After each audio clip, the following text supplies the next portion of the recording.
اعوذ باللہ من الشیطان الرجیم بسم اللہ الرحمن الرحیم۔ حضرت امام علی ابن الحسین زین العابدین علیہ السلام کے مجموعہ دعا صحیفہ کاملہ کی دعا نمبر 57۔ بار الہ و آدم علیہ السلام جو آفرینش کے نقش بدی اور خاک سے پیدا ہونے والوں میں تیری ربوبیت کے پہلے معترف اور تیرے بندوں اور تیری مخلوق پر تیری پہلی حجت اور تیرے عذاب سے تیرے دامن عفو میں پناہ مانگنے کی راہ دکھانے والے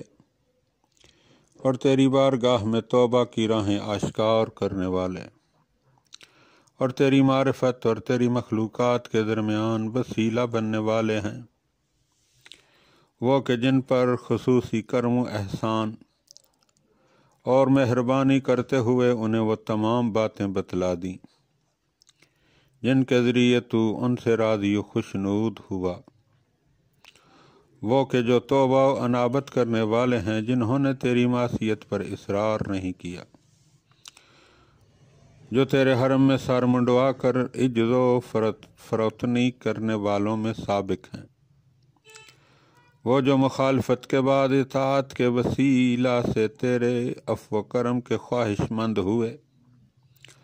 اور ان تمام انبیاء کے باپ ہیں جنہوں نے تیری راہ میں اذیتیں اٹھائیں،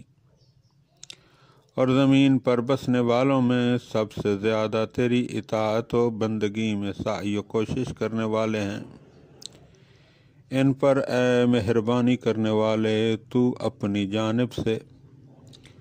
اور اپنے فرشتوں اور زمین و آسمان میں بسنے والوں کی طرف سے رحمت نازل فرما، جس طرح انہوں نے تیری قابل احترام چیزوں کی عظمت ملحوظ رکھی اور تیری خوشنودی اور رضامندی کی طرف ہماری رہنمائی کی۔ اے تمام رحم کرنے والوں میں سب سے زیادہ اور رحم کرنے والے